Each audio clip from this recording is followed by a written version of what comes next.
Ser um ídolo do futebol ultrapassa as delimitações de um campo de futebol.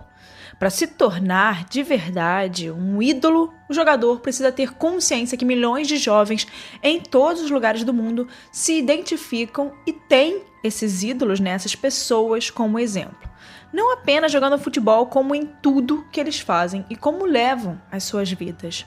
Mas quando uma sociedade é levada a encarar que o seu atleta, o seu ídolo, é um condenado da justiça por estrangular, esquartejar e matar a mãe do seu próprio filho, vemos o quanto a sociedade tolera o feminicídio, mas não consegue aceitar a perda do seu jogador. De menino pobre e bem comportado a ídolo de uma grande torcida. Dentro de campo, um jogador relativamente calmo, mas fora dele, envolvido em várias confusões. Em 2010, o então goleiro, titular do Flamengo, prestes a entrar na seleção, super falado, super em alta, Bruno Fernandes, foi condenado a 20 anos e 9 meses de prisão pelo homicídio triplamente qualificado de Elisa Samúdio e pelo sequestro e cárcere privado do Bruninho, filho dos dois. É difícil acreditar, mas ainda tem pessoas que apoiam Bruno e apoiam que o Bruno volte a jogar. Sim, ainda existem pessoas que apoiam. Sou a favor dele. Sou a favor dele no futebol, porque todo mundo erra. O cara tem direito a uma chance de voltar à sociedade. Quero ele no nosso time aqui em Rio Branco. Tá entendendo? Por favor. Porque o cara errou, porque o cara não pode voltar a ser outra pessoa normal de novo. Né? Não pode? Obrigado. Obrigado, aí. Isso significa que vocês concordam com ele? Que entre uma saída e outra do regime semiaberto, há sempre alguma pessoa que vai lá e tenta tirar uma selfie ao lado dele com muito orgulho. E do outro lado a gente vê um tratamento muito banal dado à violência contra a mulher. Quem fala por Elisa? Quem representa Elisa? Por que tiraram o direito do Bruninho ter uma mãe? Bom, é esse o caso de hoje, um caso bem forte.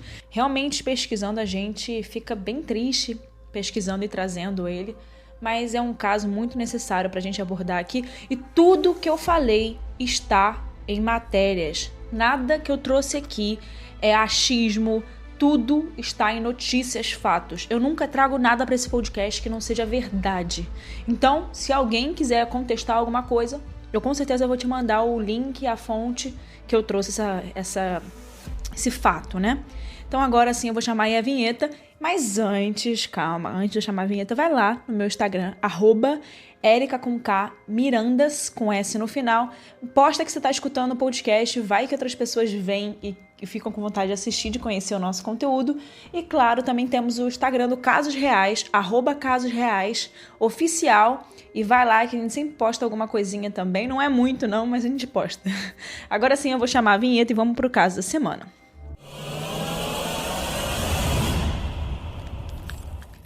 Elisa Silva Samúdio nasceu no ano de 1985, em Foz do Iguaçu. Os seus pais se separaram e ela ficou com o pai. Segundo os relatos do advogado e da mãe de Elisa, ela era abusada sexualmente por ele. E ainda pequena, na infância, ela era fã de futebol. Por 10 anos, ela jogou como goleira em um time de futebol de salão da cidade dela. Ela disse que parou porque não dava dinheiro e também porque era muito preguiçosa, que não gostava muito de se exercitar. Ela disse isso a um jornal carioca em 2009. E com o sonho de ser modelo, ela saiu de casa aos 18 anos para morar em São Paulo. Já o Bruno Fernandes de Souza nasceu no ano de 83, em Minas Gerais.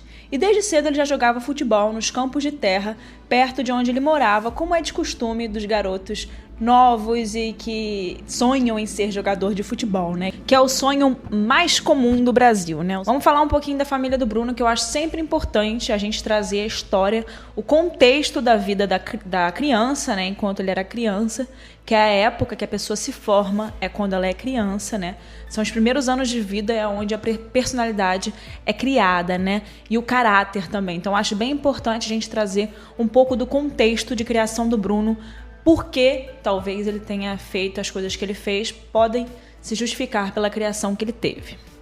Claro que não são justificativa para nada de ruim que ele fez, mas que podem fazer um pouco de sentido por causa da história dele. Então vamos lá, vamos falar um pouco da família dele. Em 96, a sua mãe, Sandra, atirou 5 vezes em uma mulher, sendo que nenhum dos tiros atingiu a pessoa, né? A Sandra teria discutido com ela após consumirem cocaína em uma festa. A mãe do jogador chegou a ser denunciada pelo Ministério Público por tentativa de homicídio, mas ela nunca foi presa. E em 2005, ela e o seu companheiro, na época, foram acusados de fraudar documentos de um terreno na Bahia. Já o pai do jogador, Maurílio Fernandes das Dores de Souza, foi acusado de furto e teve a prisão pedida 7 vezes. E o irmão de Bruno, Rodrigo Fernandes, foi preso por roubo em Teresina, no Piauí. Ainda adolescente, o Bruno conheceu Daiane Rodrigues, com quem viria a se casar e ter filhos. Agora a gente vai falar do Macarrão, né? O Macarrão, o nome dele de verdade, para quem não se lembra, Macarrão era um amigo de Bruno, e o nome dele real é Luiz Henrique Ferreira Romão. Como eu falei, né, ele era muito amigo e também braço direito de Bruno para tudo, mesmo antes da carreira profissional dele como jogador. Alguns chegaram a definir a relação dos dois como um pouco doentia. O Macarrão tinha uma tatuagem nas costas que era uma homenagem à amizade dos dois. Entre aspas, Bruno e Maca, a amizade nem mesmo a força do tempo irá destruir. Amor verdadeiro. Isso era o que estava escrito nas costas do Macarrão, né? Que tá escrito, né? Porque não dá para tirar, não. E o Bruno ganhou maior reconhecimento ao ser contratado pelo Flamengo em 2008. No início de sua carreira como goleiro, ele começou a frequentar algumas festas e se envolveu em algumas confusões, como a gente já sabe. Bom, vou começar a citar algumas aqui. Em junho de 2008, ele foi acusado de tentativa de agressão por um estudante e acabou aceitando o pagamento de 2 salários mínimos em cestas básicas. Um mês depois, em julho de 2008, depois do empate entre o clube carioca, o Flamengo e o Atlético Mineiro, em Belo Horizonte, Bruno deu uma festa em seu sítio, em Ribeirão das Neves, que terminou na delegacia, após uma confusão com algumas garotas de programa. Na época, o Bruno chegou a defender as mulheres, dizendo que, entre aspas, independentemente de ser prostituta ou não, é uma mulher e bater em mulher é covardia. E por causa desse episódio, o Bruno chegou a ser punido em 20% do seu salário naquele mês. Além disso, as esposas de 2 jogadores que estavam envolvidos no episódio pediram o divórcio após a confusão que teve, né? Bom, no meio de tantas confusões, naquele mesmo ano, em 2008, em 23 de outubro, mais precisamente, o Bruno marca o seu 2º gol com a camisa do clube e se torna o maior goleiro artilheiro da história do Flamengo. Enquanto isso, a Elisa passou a frequentar festas que os jogadores participavam. Chegou até a viajar para fora do Brasil, conheceu muitos famosos. Na época, Elisa também estava iniciando ali a carreira dela de atriz com um filme pornô. E eles tiveram um relacionamento breve, assim, parece que foi rápido o caso que eles tiveram, mas que acabou trazendo a gravidez indesejada, do ponto de vista do Bruno. Não era indesejada para Elisa. E vale ressaltar aqui que na época o Bruno era casado. A Elisa desejava ter o filho enquanto o Bruno tentava convencê-la a realizar um aborto porque ele não queria assumir a paternidade nem pagar pensão. E esse foi o início de tudo, de muitas discussões violentas. No ano de 2009, a Elisa fez um BO acusando o goleiro de sequestro, agressão e ameaça. Ela contou que Bruno, Macarrão e mais um amigo foram buscá-las em sua casa. E dentro do carro foi ameaçada com uma arma pelo goleiro, além de agredi-la com tapas. Elisa foi obrigada a tomar um coquetel abortivo por eles, mas a gravidez, graças a Deus, não foi interrompida. Um laudo do Instituto Médico Legal mostrou que Elisa tinha vestígios de agressão, mas, no entanto, ela não compareceu às próximas audiências por medo. Falou assim, você não queria se aparecer, você foi no jornal rindo, falando que você ficou com isso, com aquilo, me deu 2 bofetões enormes na cara. Aí ele pegou e ficou rodando, falou assim, não sei se eu te mato, não sei o que eu faço. Eu falei assim, se me matar é pior porque as pessoas vão atrás de você. Aí ele falou assim, aí ele pegou e falou, mas se eu te matar e te jogar em qualquer lugar, eles não vão descobrir. Aí ele falou assim, se você for na delegacia ou em qualquer lugar, eu vou atrás de você, mato sua família, mato suas amigas, que eu sei aonde tá cada uma, sei o nome de cada uma delas. Em uma entrevista, a Elisa também relatou sobre a agressão que sofreu, contando à mídia sobre o ocorrido. Pois assim, ela achava que o Bruno não iria fazer mal para ela. Inclusive tem muitas notícias, tem programas de TV que a Elisa chegou a ir, né, um pouco antes dela morrer, um pouco antes dela perder a vida dela, e que ela deixa muito claro que ela tem medo do Bruno e que por isso ela aparece nos programas, ou seja, nem isso foi capaz de parar ele. Você não fica com medo de represálias, já que você disse que tudo isso aconteceu? E Agora se não você mais. falasse, alguma coisa mais séria poderia acontecer? Não foi essa a ameaça que você recebeu? Foi, mas na hora que eu fui na delegacia, eu pensei só no bem do meu filho. Pelo menos lá eu tô amparada e pela imprensa também ele não seria maluco de mandar ninguém vir atrás. Quer dizer, você acha agora que o Brasil inteiro sabe dessa história que você está contando, seria uma coisa absurda da parte dele tentar qualquer coisa contra a sua vida, contra a vida do seu filho, porque ele seria o suspeito número 1, é isso? Com certeza. Mas nessa época ela ainda era constantemente ameaçada por ele, por mais que ela estivesse, né, colocando isso na mídia. E ela recebia muitas críticas dos fãs do jogador, que diziam que ela fazia aquilo por fama, pelo dinheiro dele, e que o filho podia nem ser do Bruno, né? Isso é bem comum a gente escutar por aí, até hoje, né, 12 anos depois do ocorrido.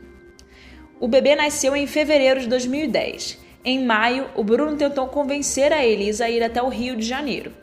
Ele dizia estar disposto a ajudá-la e, convencida de que ele queria ajudar ela mesmo, ela acabou indo para o Rio. E ao chegar, ela se hospedou no Hotel Transamérica, onde ela ficou por cerca de um mês. Em 6 de março de 2010, mais confusão na história do Bruno, na vida do Bruno, né? Que ele gostava de uma confusão. Com o objetivo de apaziguar a situação do amigo Adriano, né?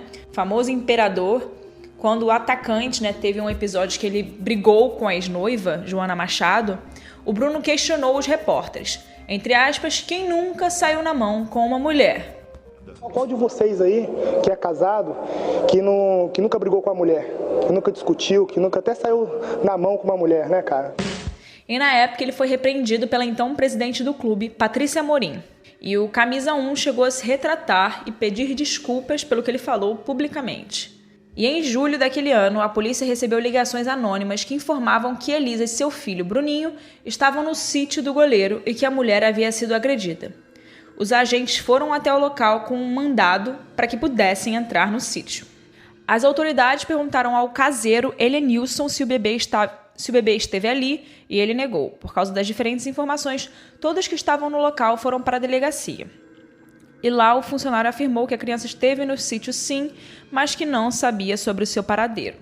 Em algum momento, Daiane, né, a mulher de Bruno, ligou para as autoridades e relatou que o motorista de Bruno, o Emerson, poderia saber onde o bebê estava. Ao ser interrogado, o homem chorou desesperadamente e afirmou que levaria a polícia até o bebê para que sua situação não se agravasse ainda mais. O Emerson guiou os agentes até uma casa e a mulher que morava lá revelou que a sua filha havia levado o Bruninho. Eles então seguiram até a residência da filha, que disse que o bebê estava em outro local. E eles seguiram as pistas até encontrar Bruninho, né, com desconhecidos. Assim que foi dado o desaparecimento de Elisa, já tinham alguns suspeitos na lista, né, bem claros, por sinal, e um deles era Bruno. Em 4 de junho de 2010, 2 amigos do goleiro a levaram até a casa de Bruno para que eles conversassem. Jorge, um outro amigo de Bruno, que era menor de idade, estava escondido no porta-malas. Após Elisa entrar, o Jorge saiu e a ameaçou com uma arma. Com o susto, a Elisa tentou reagir e conseguiu tirar o revólver dele. Ela tentou disparar, mas só que estava descarregado. Jorge rapidamente pegou a arma de volta e deu 3 coronhadas na cabeça de Elisa. Então ela foi levada para a casa de Bruno e trancada em um quarto, enquanto Bruninho estava aos cuidados de Fernanda Gomes de Castro, que era uma outra amante de Bruno na época. Ou seja, estamos aqui na terceira mulher para poder esclarecer para vocês. Elisa era uma amante, né? Fernanda, outra amante, e Daiane, provavelmente, teoricamente, mulher de Bruno. Eles partiram para o sítio no dia seguinte, quando o goleiro retornou de um jogo. A situação estava a mesma até então. Bruninho com Fernanda, enquanto a Elisa estava presa. Ela era alimentada no quarto e também foi espancada várias vezes. Elisa foi obrigada a ligar para conhecidos e dizer que estava bem. Em 9 de julho, Bruno fez um churrasco e muitos estranharam que a casa permaneceu pela primeira vez trancada durante a festa.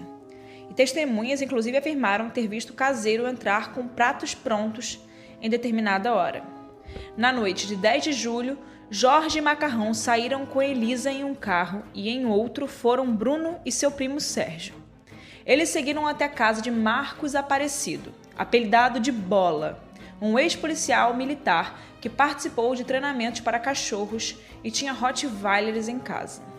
O Sérgio, primo, conta que voltou para o sítio os demais e os outros seguiram para casa. Elisa disse que não aguentava mais apanhar, então o Bola respondeu dizendo que ela não iria mais apanhar, e sim morrer.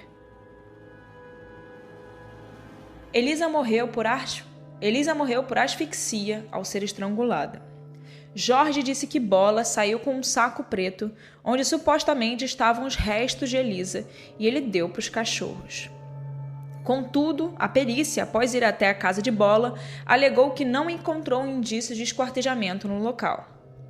O Emerson foi condenado a 2 anos e 6 meses de prisão, Helenilson a 3 anos por sequestro e cárcere privado e cumpriram a pena em regime aberto. Daiane foi absolvida. Jorge cumpriu 2 anos de medida socioeducativa e acabou sendo liberado. Fernanda Castro foi sentenciada a 3 anos de prisão, mas a pena foi substituída por prestação de serviços à comunidade. Já a sentença de Marcos foi a 22 anos de prisão sobre as acusações de homicídio triplamente qualificado e ocultação de cadáver. Luiz Romão foi condenado a 15 anos de prisão por homicídio triplamente qualificado, cárcere privado e sequestro. E já o Bruno, que demorou a chegar aí nele, foi sentenciado a 20 anos e 9 meses de prisão. Em 2019, o Bruno foi beneficiado com progressão de pena e foi transferido para o regime semiaberto. Legalmente, ele está apto a retornar à sociedade, até a virar jogador de futebol de volta, Pelo que diz a lei, ele tem o direito de ocupar uma função social, ou seja, ele pode e deve trabalhar, mas não precisa ser no futebol. Aos 35 anos, ele está chegando ao limite da carreira de jogador. A posição de goleiro, para quem não sabe, para quem não entende, é com a maior longevidade no futebol. Mas ainda assim, quem supera, por exemplo, os 40 anos, ainda é uma exceção. Mas o que fica aí na dúvida, é se ele deve seguir no futebol. Ele merece seguir no futebol? Ele deve continuar? O que você acha? Manda aí no meu Instagram, compartilha aí nos stories. Eu quero saber o que você acha sobre isso. Recentemente, ele fez parte do elenco do Rio Branco, que disputa a Série D do Brasileirão. E quando foi anunciado, foi aquela vez que ele foi anunciado como jogador de novo, como goleiro, e assim, foi um burburinho, um buzz enorme. Só se falava disso na época, e inclusive o clube perdeu seu principal patrocinador, e a treinadora do time feminino chegou a pedir demissão. Então, para vocês terem noção do tamanho que vira, apesar de ser um time de Série D, ele gera essa repercussão tão grande nacional quando ele vai para algum clube. E aí ele ficou nesse vai e volta, Vários times ficaram chamando ele, e aí depois eles viram que não era uma boa contratação pela questão das notícias negativas e sempre ficava nessa de ir e vir,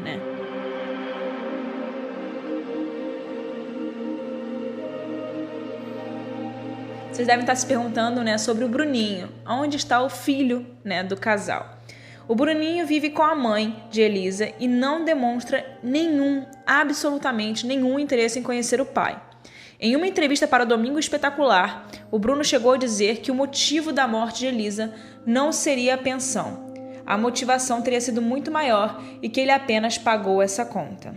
E vale falar, falando um pouquinho aqui da carreira do Bruno, que na época, em 2010, antes de tudo que aconteceu, jornais italianos, inclusive, noticiavam muito o interesse do Milan na contratação do goleiro flamenguista. Ele estava no ápice da carreira dele. Com certeza o Bruno estava saindo do Flamengo para ir para um time internacional, um time europeu. O goleiro ainda tinha um pré-contrato assinado com os italianos.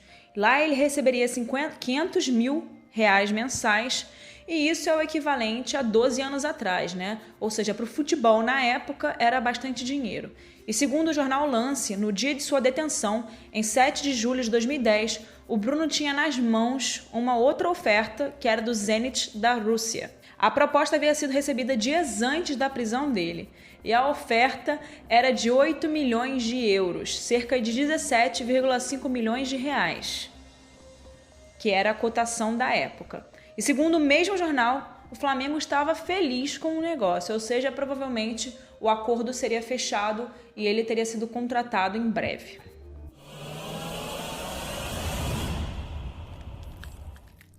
Enfim, esse é o caso de Elisa Samúdio, né? Que teve esse final tão triste, mas que, ao meu ver, o final não é tão triste assim, já que Bruninho tá em vida, né? O Bruninho está vivo, está com saúde. Apesar de terem dado um coquetel, né, para tirar a vida do Bruninho, ele hoje em dia é um menino saudável, ele nasceu saudável, porque essas coisas que eles colocam para a pessoa tomar, para perder o bebê, poderia ter afetado a saúde de Bruno, ele poderia ter nascido com algum problema e graças a Deus nada aconteceu. Ele já é um homem, né? Já é um menino adolescente, já está bem grande e é isso que importa, né? Infelizmente a vida de Elisa foi perdida, mas vale a pena a gente lembrar desse caso aqui para nunca deixar cair no esquecimento, né? Mas é isso, eu espero que vocês tenham gostado da notícia que eu trouxe, das notícias que eu trouxe, né? Do que eu reuni aqui. Realmente, tudo que eu, como eu sempre falo, né? Tudo que eu trago aqui é ao longo de muita pesquisa. Tudo que eu trago aqui são informações, são notícias, nada é achismo. Então, é isso, pessoal. Espero que vocês tenham gostado desse episódio. Até o próximo episódio, na quarta-feira eu vejo vocês. Um beijo.